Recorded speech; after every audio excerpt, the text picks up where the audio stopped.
Bonjour tout le monde, je crois que je suis en live, qu'on est en live. Je suis avec Julie. Allô Julie? Allô Annie, merci de l'invitation. Oui, on va juste, ça sera pas long, on commence dans 2 petites minutes. Je veux juste m'assurer que ça diffuse vraiment sur le web, dans le groupe Femmes, Succès et Argent. Je veux juste être, oui, je suis à la bonne place. Ouais, je Oui, suis à on est là. On est là, la je nous bonne vois. place.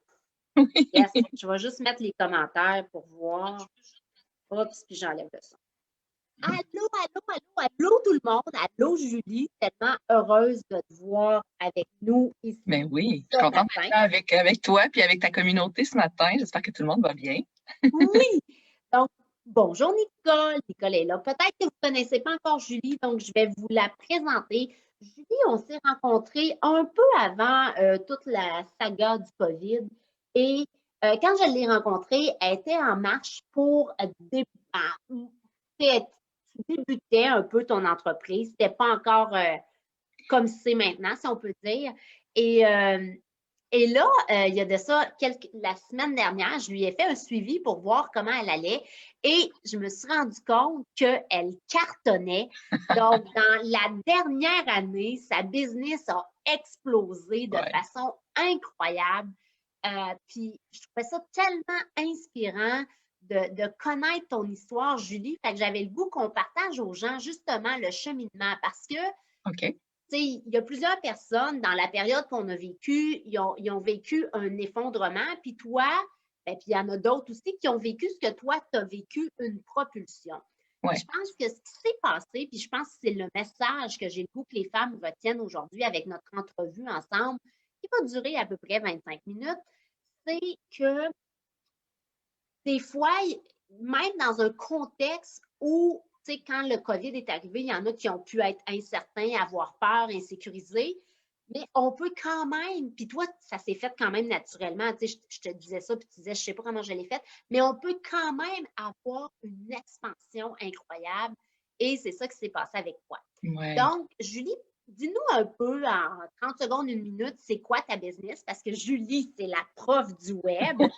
Et parle-nous un peu de ça, puis après ça, on va parler justement de comment, dans la dernière année, tu as transformé les choses pour vraiment, tu sais, amener ta business à un autre niveau que c'est juste wow. Oui, bien, en fait, l'historique rapide, c'est que j'étais une enseignante de carrière, autant préscolaire, primaire que secondaire, dans différents niveaux, différentes matières. Par la suite, j'ai fait des soins énergétiques. C'est la première business que j'ai démarré comme entrepreneur, qui a duré quand même plusieurs années. Par la suite, j'ai fait des sites web. Lorsqu'on s'était rencontrés, j'avais une business de site web professionnel. Et par la suite, j'ai eu à me repositionner par rapport à quelles sont mes valeurs les plus importantes. Et ça a été le point de départ, je te dirais, de ce qui arrive aujourd'hui. Mon point de départ, ça a été de mettre sur papier mes 7 valeurs les plus Ah, importantes. c'est bien beau ça. Puis la première, c'était la liberté, ma valeur la plus importante. Je veux faire ce que je veux, quand je veux, comme je veux. Puis quand j'étais enseignante, ben j'avais pas le choix de me rendre à l'école pour telle heure à telle heure, donner mes cours, puis être encadrée. Puis cette structure-là du système, pour moi, était contraignante. Je n'étais pas libre, je ne pouvais pas voyager comme je voulais. Avant COVID, on parle. Là. Moi, je veux voyager, je veux travailler de n'importe où dans le monde. Cet emploi-là me permettait pas de le faire. Donc, j'ai eu à me repositionner. Alors, la deuxième question après mes valeurs, c'était, mais qu'est-ce que moi j'aime dans la vie? Qu'est-ce qui, moi, me passionne, qui me fait vibrer? Bien, la pédagogie, ça a toujours été une force que j'ai. Je le sais facilement. Qu'est-ce que la personne ne comprend pas, je vais la prendre d'où à part, puis je vais l'amener où elle a besoin de se rendre. Mais ça, c'est facile pour moi. Donc, ça, la pédagogie, j'adore ça. Et là, comme ça faisait quelques années que je faisais du site web professionnel, bien, j'avais une facilité dans la technique, dans le web. Alors, ben, en jonglant avec ça, mais la pédagogie, c'est la prof, puis la technique, c'est le web. Ça a fait la prof du web, tout simplement. Ça a émergé comme ça dans un brainstorming, et puis ça a resté comme ça. Et donc, ce que je fais maintenant, c'est d'accompagner les experts, les formateurs, les coachs à transférer une formation qui était donnée en salle, en présence des gens, vers une formation en ligne. Donc, parce que j'avais acheté aussi beaucoup de formations en ligne dans les dernières 4 ans, 4 années, et j'avais constaté, en fait, que la plus grande lacune des formations en ligne que j'avais achetées, c'est qu'elles n'étaient pas pédagogiques. Ce qui fait que quand une formation n'est pas pédagogique, il y a seulement que 9 des gens qui la terminent. Il y a beaucoup d'abandon. J'ai vu des gens pleurer, se décourager, abandonner. J'étais témoin de ça. Mais pour moi, c'était évident qu'il manquait la pédagogie quand les experts transmettent leur savoir pour permettre à tous les apprenants de pouvoir comprendre leur message à 100 parce qu'il y a 8 types d'apprenants puis 4 dominances cérébrales. Et tout ça vient influencer la façon dont on apprend. Puis la plus grande erreur qu'un formateur fait, c'est d'enseigner comme lui apprend. Donc, il n'y a seulement qu'un type d'apprenant qui peut comprendre le message. Donc, ça m'a amené à créer cette offre de service-là, que je roulais déjà depuis 1 an avant COVID, en fait. C'est ça, Et c'est ça que je voulais savoir. Donc, toi, avant que le COVID arrive, puis je pense que un message qui est important pour les gens, c'est que des fois, on se dit, ah, je ne sais pas si ça va marcher, puis on n'est pas sûr, puis on n'ose pas faire quelque chose parce qu'on n'est pas sûr. Mais toi, avant le COVID, tu avais déjà commencé à mettre le plan d'attaque sur pied. Et là, bien évidemment, le COVID s'est présenté, puis il y avait un besoin pour ce que tu faisais, fait que tu étais prête. ben oui, C'est ça que j'aime dans ton message, c'est tu t'es pas empêché d'avancer parce que tu savais pas trop, ou tu sais, t'hésitais ou tu avais peur de te tromper. Tu as avancé et là, la vie s'est ouverte. Puis elle a fait, regarde, Julie, voici. Parce que dans la dernière année, tu étais prête, tu as saisi l'opportunité, puis je pense que c'est ça que les femmes doivent apprendre à faire. Et tu as eu une expansion incroyable. Mais je pense que est-ce que c'est ça, le fait que ça faisait, tu avais déjà commencé à le faire, c'est ça que, si tu peux me parler un peu de ça, tu sais, qu'est-ce qui a fait que tu as eu cette expansion-là? Peut-être que c'est pas clair dans ta tête, mais c'est le fun. Tu sais. Ça peut être des choses intérieures, pas obligé que ça soit des gros conseils d'affaires. Là. ça, j'écoute, j'ai plusieurs réponses à ta question. En fait, il y a plusieurs aspects là-dedans. Mais déjà, j'avais déjà du succès avant COVID. C'était un modèle d'affaires vers lequel les gens migraient tranquillement, pas vite. La COVID a amené une évolution de 10 ans par rapport à ce besoin-là d'aller vers le numérique. Et ça s'est fait en 10 mois. Donc, comme les gens ont évolué plus rapidement vers la nécessité ou le besoin de se tourner vers je dois m'en aller en ligne pour rejoindre mes clients parce que je peux plus avoir accès à mes clients en présence. Alors, c'était vraiment contraignant. La COVID a amené cette contrainte qui a forcé les gens à s'en aller vers le web. C'est ce qui a amené aussi une plus grande demande face à mes services. L'autre chose qui m'a amené de l'expansion, je te dirais que c'est beaucoup du travail sur soi-même, dans le sens où moi, mes chiffres, je ne les dis pas. Moi, mes affaires, c'est très, très privé. Puis tant que je gardais ça tout à moi, puis tout gérer mes factures, mes contrats, mes affaires, puis tant que je voulais garder ça, que juste moi qui peux faire ça dans mon entreprise, je ne pouvais pas prendre d'expansion parce que je travaillais jusqu'à minuit, puis m'amener des heures dans une semaine, il y en a un certain nombre, il y en a 168. Le jour Qu'est-ce que j'entends en tout ça que tu es en train de nous dire, que tu as commencé à déléguer, puis ça a créé une grande ouverture. le jour où j'ai accepté que mes chiffres, je pouvais les partager à mon adjoint puis faire confiance à quelqu'un pour tout ce qui est l'administratif puis les contrats, j'ai pu déléguer, ce qui était très difficile pour moi de déléguer. Je suis quelqu'un d'assez perfectionniste, fait qu'il faut que ça soit fait par moi si je veux que ça soit bien fait. Le jour où j'ai accepté que ça va être bien correct que quelqu'un d'autre le fasse à sa façon, ça va être différent, mais ça va être parfait comme ça. Là, j'ai pu prendre de l'expansion. Ça a été un gros travail sur moi d'apprendre, d'accepter que je peux déléguer, faire confiance. Puis j'ai une perle dans mon équipe. Mathieu, il est extraordinaire. Je peux lui faire confiance. Mais il a gagné ma confiance. On a travaillé 15 mois ensemble avant que j'accepte de déléguer cette partie-là de travail administratif.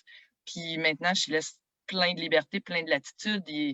Mais ça, là, c'est tellement beau ce que tu dis, Julie. C'est un apprentissage pour plusieurs femmes. Il y a plusieurs femmes qui veulent transformer leur business, puis ils ne veulent pas déléguer. Puis je le sais, en coaching, dans mon coaching, des fois, j'ai des femmes, ça fait 3, 4 ans qu'ils sont en affaires, puis ils n'ont toujours pas d'adjointe. Puis je me dis, mais c'est impensable. Mais c'est sûr que moi, je suis l'autre opposé de toi. Moi, j'ai une facilité à déléguer. J'ai une facilité à faire confiance, puis ça m'a toujours bien servi, OK? Puis je me croise les doigts, puis je touche du bois. Mais ce que j'aime dans ce que tu dis, c'est qu'il y a sûrement plein de femmes qui nous écoutent, qui se sentent un peu pareil, qui se disent Ah ouais, il faudrait que je délègue, mais j'ai de la misère à faire confiance parce que justement, j'ai le côté un peu plus perfectionniste, puis comment que je peux penser qu'il y a quelqu'un. Mais en même temps, si quelqu'un d'autre le fait, il va peut-être le faire un peu moins bien, ça se peut. Ou c'est son expertise, il va le faire encore mieux, aussi possible. Mais si toi, ça te libère 10 heures, 15 heures par semaine pour être dans ta zone de génie et générer du profit, ben là, la tâche d'administratif, que ça coûte 15 de l'heure, au lieu, parce que quand tu as fait, elle te coûte 15 de l'heure, mais si tu as fait à mettre une activité profitable qui te génère 100, 200, 300 de l'heure, ben Exact, tu l'as payé. Ah, j'aime ça ce exact. que tu dis là. Puis tu disais aussi qu'il y a eu du travail intérieur. Fait que c'est Ouais. quoi? C'est ta confiance? C'est qu'est-ce que tu as fait comme travail intérieur? Ben, il y a eu, Et ben, puis, attends une minute, si vous êtes là, dites-nous que vous êtes là pour encourager Julie. Faites juste lui dire que vous êtes là. Ah, je l'ai déstabilisé. Mais envoyez-lui de l'amour. Fait que là, vas-y, c'est quoi le. c'est difficile à dire quoi exactement que j'ai travaillé. Comme je te dis, c'est d'accepter que je pouvais partager ces choses-là, que je peux déléguer ça. Là, ça a été un énorme morceau pour moi. Tu n'as même pas idée là, comment je gardais ça tout pour moi. Ça a été un gros morceau. Et c'est là que Mathieu est arrivé à temps plein dans l'entreprise et que j'y ai laissé plein de responsabilités que je pouvais pas percevoir un jour pouvoir déléguer ça. Ça a été majeur pour moi. Sinon, c'est sûr que tu sais, ça fait des années que je vais chercher plein de ressources à gauche, à droite, parce que pour moi, l'évolution, tu sais, ça fait partie de la nature. En fait, ce que j'ai compris, j'ai une bonne réponse pour toi. Ce que j'ai compris, c'est que si tu veux que ta business prenne de l'expansion dans le savoir-faire, il faut que tu amènes le savoir-être au même niveau. Si tu ne J'adore travailles ça. pas sur ton savoir-être, ta business ne pourra jamais prendre de l'expansion. Quand j'ai combiné, en fait, l'apprentissage du savoir-faire par toutes sortes d'experts qui m'accompagnent puis de coachs, j'ai compris que si je travaillais sur le savoir-être au même niveau, à la même intensité, avec le même partage, c'est 50-50, là, ma business peut prendre de l'expansion. Et c'est précisément ce qui est J'adore arrivé. ça, j'adore ça, j'adore ça. C'est quel. Mon Dieu, c'est beau. Il faudrait faire un post avec ça, tu sais. Mais Prends de c'est ça. l'expansion, je sais pas trop, là, mets ton savoir-être égal à ton savoir-faire, ou j'adore ça. Mais ça a été vraiment ça qui s'est passé. Fait que j'ai acquis des trucs en pleine conscience. Il y a plein de techniques qui sont arrivées ou plein de bonnes personnes qui sont arrivées sur mon chemin qui ont fait que je me suis transformée à travers tout ça. Puis plus je continue à me transformer, plus ma business prend de l'expansion. Tellement. Ça va ensemble. C'est ça l'idée. Je vais juste faire un petit résumé. Il y a plein de monde, de gens, de femmes qui se joignent à nous. Allô Julie, allô Jacqueline, Sonia, Dominique. Sonia a dit super pépite d'or. Merci Julie. Donc, je vous présente, si vous êtes en train de vous joindre à nous, euh, Julie, la prof du web, qui nous parle de son expérience, qui, dans la dernière année, elle était prête. Il s'est passé quelque chose hors de notre contrôle, le COVID, et elle avait déjà mis sur pied un service qui, elle était prête, et ça lui a permis de prendre de l'expansion dans sa business, puis elle nous livre justement ses pépites d'or, comme dirait Sonia. Oui. Qu'est-ce qui a fait qu'elle a pris cette expansion-là? Son premier truc qu'elle nous a dit, c'est qu'elle a appris à déléguer parce que elle a la structure de pensée perfectionniste. Fait qu'elle a appris à dire, ben, je peux faire confiance puis je peux déléguer des choses. Et la deuxième chose qu'elle dit qu'il l'avait bien préparée, c'est qu'elle a matché, si on peut dire en bon québécois, son savoir-faire avec son savoir-être. Ouais. Donc, c'est pas juste le savoir-faire qui est important, c'est aussi le savoir-être. Puis mettons qu'on aurait une dernière chose qui a fait la différence selon toi, pour toi cette année, parce que une expansion incroyable sur le web. Là, je vous le dis, c'est vraiment wow ce qu'elle fait. C'est aller voir. Puis, fait que dis-moi, une dernière pépite d'or là, pour les femmes. Peu importe ton inspiration, vas-y avec ton cœur. C'est tout le temps gagnant. Quand j'ai décidé d'un jour d'être prof, ce que je voulais aider les autres. Dans mes mots de cet âge-là, c'était je veux juste aider les autres. Aujourd'hui, je le phrase différemment. Aujourd'hui, ma mission, c'est d'avoir un réel impact sur mes clients pour que eux, par la suite, aient un réel impact sur leurs clients. En créant des formations en ligne de façon pédagogique, leurs clients arrivent à obtenir une transformation, un réel résultat. Donc, c'est comme si j'aidais des multiplicateurs, en fait, à transformer le monde. Fait que c'est de cette façon-là que moi, j'ai contribué un tout petit peu à ce déploiement-là. C'est comme des battements d'ailes, de papillons. Ça va multiplier, puis je veux transformer le monde, là. Ouais, j'aime ça. Et puis il y a plein de femmes qui sont d'accord puis qui t'aiment. J'ai Julie Parent qui dit c'est toi, Julie, qui m'a tellement aidée à me retrouver dans le passé. Ina qui est là, Ina que j'adore, ben, Julie aussi. Julie est une femme extraordinaire. Fait que tu Oui. vois, tu as plein de fans qui te suivent ce matin. Allô, Et Julie? moi, comment? Je la connais, Julie? Ben oui!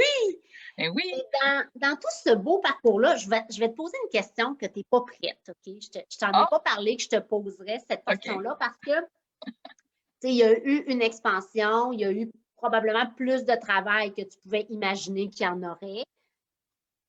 Et tu as quand même une famille. Comment ça s'est passé, la gestion? Puis si tu ne veux pas aller là, tu as le droit de me dire je ne veux pas aller là, mais c'est ce qui m'est monté.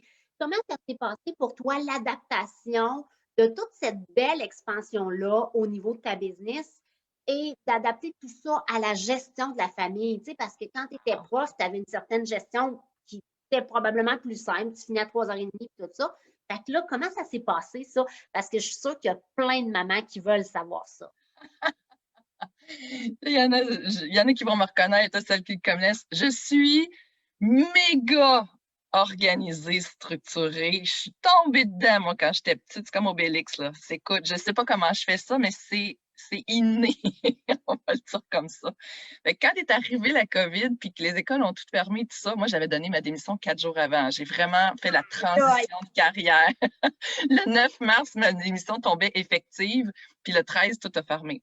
Fait que là, je me retrouvais avec les 3 enfants à la maison, à temps plein en haut, pendant que moi, j'avais une business à gérer, puis je travaillais jusqu'à minuit parce que tout était en expansion ici. Ben, c'est pas compliqué. Je leur ai fait un horaire. Fait que les douches, bon, toi, à 10h, c'est ta douche. Toi, à 10h30. Toi, à 11h, c'est la douche. Là, les devoirs, les styles et ça, ben, tu fais une demi-heure de français de 10h30 à 11h. Puis là, tout était, écoute, je leur ai donné un horaire chaque heure. Puis le soir, quand je finissais de travailler vers 4-5 heures, parce que là, j'arrêtais le souper. Puis quand j'ai couché, je recontinuais jusqu'à minuit. Mais tout était fait. Quand j'arrive en haut, ben, les douches étaient prises. Les devoirs étaient faits parce que je leur donnais, même s'il y avait les quelques cahiers qu'on avait, je dis, bon, ben, tu vas faire une demi-heure ici, une demi-heure de français, une demi-heure de maths. Tout le monde avait son agenda. Mais attends, c'est facile, là. Ils ne chicanent pas, eux autres, pendant que tu travailles? Non, moi, quand j'ai fait des enfants, cette option-là, je ne l'ai pas pris. Fait que moi, ça pleure pas, ça se chicane pas, ils s'adorent, ils s'aiment, puis ils se prennent soin les uns des autres. Moi, ça, c'est les options que j'ai cochées, moi, quand je les ai faites. Fait que ça n'existe pas ici. Fait que tout le monde s'organisait. Moi, j'avais enseigné la maternelle pendant 2 ans, j'avais tout mon matériel ici. Ma fille était en maternelle. Fait que j'ai tout étendu ça dans mon studio, l'autre côté, là où je tourne mes vidéos. J'avais tout mis des jeux. Fait que le soir, je donnais un cours, bon, ben, ça, on joue comme ça, on joue comme ça. Fait que dans la journée, elle jouait à tous les jeux que ça y tentait. Fait qu'elle a fait sa maternelle pendant que j'étais ici. J'y enseignais les lettres. J'ai fait faire sa maternelle pendant qu'on faisait COVID. Fait qu'ils n'ont rien manqué. J'avais enseigné 6e année linguistique. Mon gars est en 6e année linguistique. J'avais enseigné secondaire 1 mathématiques. Ma fille est en secondaire 1. Fait que je leur enseignais. Je faisais l'école à la maison en même temps que je travaillais, en même temps que je gérais toute la maison puis tout ça, moi toute seule. Donc, fait que tout le monde avait son horaire. Tout se faisait tout seul. Tout allait bien. Puis, tout était fait. Et puis c'est fascinant. Puis ce que je retiens de ce que tu es en train de dire, puis je pense que c'est un message à toutes les femmes. Ma mère, elle disait tout le temps ça quand j'étais petite. Elle me plantait devant le miroir, puis elle me faisait répéter ça. Puis je pense que toi, tu l'as compris, tu ne l'as peut-être pas répété devant le miroir. Mais quand on veut, on peut. Puis les excuses, là, si quelqu'un a des excuses présentement, là, ben, on va leur faire écouter ta conférence d'aujourd'hui, ton partage. Parce que, sérieux, si quelqu'un a des excuses avec ce que tu viens de me dire, tu as fait quelque chose d'extraordinaire qu'il n'y avait pas d'excuses, là. Puis, hey, tu as géré une business en plus des 3 enfants, l'école à la maison en même temps. Ouais. Ça, c'est quelqu'un que j'appelle no excuse girl. Chapeau. Merci. Effectivement, des excuses, moi, je connais pas ça. Fait que quand il y a quelque chose, tu vois, ce matin, j'avais une situation à gérer, mais je t'ai dit, je vais être là à 8h05, puis il n'y a rien qui va m'empêcher de respecter ma parole. Fait qu'on s'est organisé. Tout était là, puis j'étais là à l'heure, puis tout s'est fait quand même. Puis, selon toi, qu'est-ce qui fait que. Parce qu'il y en a plein qui s'inventent des excuses. Moi, je sais, je connais le monde. Hein? Il y en a qui n'en ont pas, mais il y en a qui s'en inventent. Oui. Selon toi, quels sont. Parce que tu as quand même fait du travail sur toi quand même. Oui. Je vais aller là. Oui. C'est quoi, dans ta tête, tes encodages, ou encodage, c'est un gros mot, là, mais c'est quoi tes façons de voir la vie ou la business pour ne pas avoir d'excuses? Tu comprends-tu ce que je veux dire? J'ai ta réponse. Je te laisse finir ta question. Ça fait longtemps que tu savais déjà ce que tu voulais me répondre. Oui. Bien, avoir des excuses, c'est qu'on ne prend pas ses responsabilités. Prends tes responsabilités. Tu n'en as pas d'excuses, c'est fait. C'est là. C'est tout. Mais attends, j'aime ça ce que tu me dis. Mais pourquoi, toi, tu dis c'est si important que ça de prendre ses responsabilités puis de ne pas avoir. Parce qu'il y en a qui disent, ben moi, je ne veux pas être responsable dans la vie. Fait qu'est-ce qui fait que toi, c'est tellement une grande valeur pour toi? Ouais, on est à la source de tout ce qui se produit dans notre vie. Je suis responsable de tout ce qui se passe.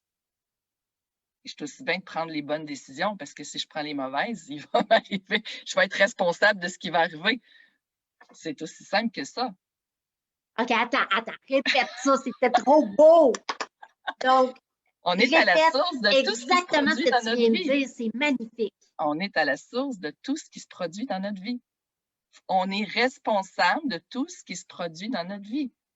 Donc, je suis responsable des bonnes choses, puis je suis aussi responsable des mauvaises choses. Je peux aussi bien prendre les bonnes décisions, mais je vais être responsable de toutes les belles choses qui arrivent dans ma vie. Hey, c'est hot. Là, gang, envoyez des cœurs. Là. Envoyez des cœurs. Go, on envoie de l'amour. C'est trop hot. C'est juste ça. C'est aussi simple que ça. Puis ça, c'est un autre gentil coup de pied dans le derrière aux femmes qui disent « Ouais, mais moi, présentement, là, elle est bien chanceuse, Julie. Elle a réussi à prendre l'expansion. Moi, ça va pas bien. » Mais il est là, le message. Puis c'est plate à dire, mais si ça va pas comme tu veux, ben il y a une part de responsabilité. Tu sais, Julie, elle aussi, pendant le COVID, elle en avait 3 à la maison, une en maternelle. Je m'excuse, là, mais moi, j'aurais peut-être eu des petites excuses. Mettons, là, mais elle l'a fait quand même. Fait que je trouve ça tellement beau. Oui, tout fait. Fait que mes enfants, les 3, ont fait ils ont fini leur année scolaire avec moi en même temps que je travaillais à temps plein, plus que temps plein. En fait, 150 de mon temps était... Tout s'est fait. Puis je me dis, ben je l'ai fait, ça se fait.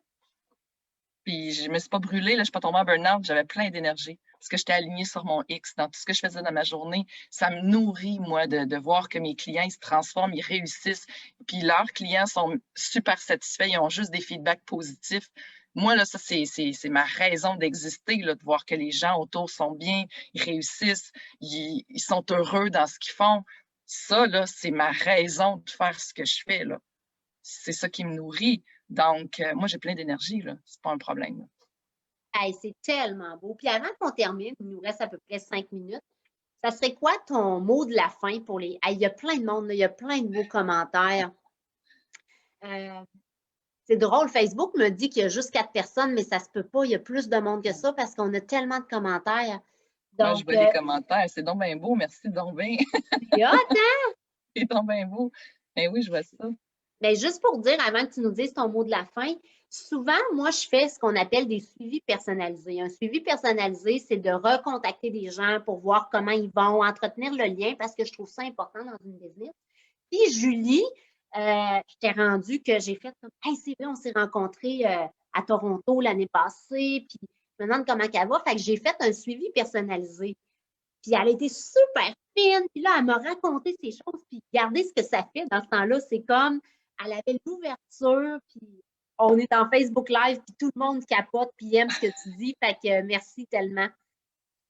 Hey, merci à toi. C'est un plaisir de partager ça avec tout le monde. Si ça peut inspirer les femmes, ben, tant mieux. J'espère que je vais avoir un réel impact positif sur les femmes qui nous écoutent aujourd'hui.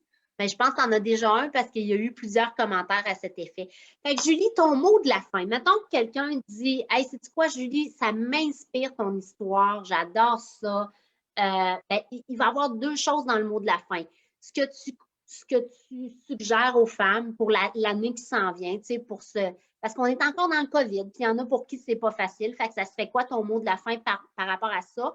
Et aussi, comment on fait pour trouver Julie, la prof du web? J'imagine qu'on tape ça, puis Je suis On va aller partout. le mettre dans les commentaires aussi. Oui, ben c'est ça. Pour me trouver, c'est laprofduweb.com. J'ai aussi un groupe Facebook privé, Les Véritables Experts du Web. Je suis là toutes les semaines, je partage des stratégies, tout ça. Mon mot de la fin, ben c'est sûr que le chemin que moi j'ai fait, c'est le chemin que je dirais, faites-le vous aussi. Ça a été ma recette à moi. Donc, écrivez sur une feuille de papier vos 7 valeurs principales en ordre de priorité. Puis moi, chaque projet, chaque idée doit passer à travers le filtre de mes 7 valeurs. S'il y a une valeur qui n'est pas répondue dans ce projet-là, c'est non. Fait que Wow, c'est bien génial, ça! chaque projet doit passer ce filtre-là, donc première étape. Puis deuxième étape, c'est ce que j'ai fait aussi. Qu'est-ce qui vous fait vibrer en ce moment? Il y a des choses dans le passé, on a acquis plein d'expertise sur plein de trucs. Qu'est-ce qu'on veut mettre de côté? On dit, ouais, ça, je sais le faire, mais ça me tente plus tant que ça de faire ça. Puis qu'est-ce que je sais faire qui m'anime, qui me fait vibrer, qui me met des étoiles dans les yeux? Ça, je veux garder ça. Après ça, on reste focus là-dessus, puis on se fait un projet avec ça. Si c'est de partager votre expertise que vous avez acquise, que vous pensez qui peut aider des gens, bien, peut-être que je pourrais vous accompagner à créer une formation en ligne, puis ça pourrait aider à transformer plein de monde. C'est beaucoup ça, je te dirais que les gens vont vers ça en ce moment, dire, ouais, mais là, j'ai plein d'expertise, je peux pas m'en aller à ma retraite, puis ça, ce savoir-là, je vais l'emmener avec moi dans ma tombe. Non, il faut le partager, c'est un leg qu'on va faire, ça va rester toujours, c'est des vidéos, ça va rester là par la suite, ça fait un beau projet de retraite. Puis en même temps, ça nous permet de partager ce qu'on a acquis dans les dernières années pour aider d'autres personnes. Fait que moi, je trouve que cet effet-là papillon qu'on a sur les autres, il me semble que ça ne peut pas faire autrement que de venir ajouter de la valeur à comment on a contribué sur cette planète-là. Tu sais, notre mission, c'est quoi sur la planète? Mais je pense que c'est de contribuer puis d'aider les autres avec ce qu'on sait faire. Pour moi, c'est ça le sens qu'on est ici. Il faut s'entraider, tout le monde, il faut partager notre expertise, il faut aider les autres à eux autres aussi s'épanouir, s'accomplir, être heureux. Pour moi, c'est ça la mission qu'on a à accomplir ici. Donc, restez dans votre expertise pour vibrer, restez dans des hautes fréquences, parce que quand on fait quelque chose qu'on n'aime pas, c'est là qu'on s'éteint. Puis c'est là que la maladie s'installe, parce que forcément, pour nous faire dire, mais je pense que tu es en train de t'éteindre, bouge, parce que sinon tu vas mourir comme ça. Donc, il faut rester dans des énergies hautes, il faut partager ce qu'on sait, il faut aider notre prochain. Puis une formation en ligne, pour moi, c'est une belle solution pour réussir à atteindre cet objectif-là. Donc, laprofduweb.com, si ça vous tente de prendre un appel avec moi, on jasera de votre projet, puis on trouvera un modèle d'affaires qui vous convient. J'adore tellement ça. Hey, quel beau mot de la fin. Merci, Julie. Tu es super inspirante. Donc, allez la chercher. Julie, tu iras dans le groupe écrire oui. tes choses. Il y a Sonia qui veut absolument te parler. Ah, oui. Donc, tu iras répondre Parfait. à Sonia. Parfait, et laprofduweb.com. Julie, merci, merci. Hey, merci à toi. On t'adore. À bientôt. Puis reste avec moi sur le Zoom, mais on vous dit bye sur Facebook. Bye tout le monde.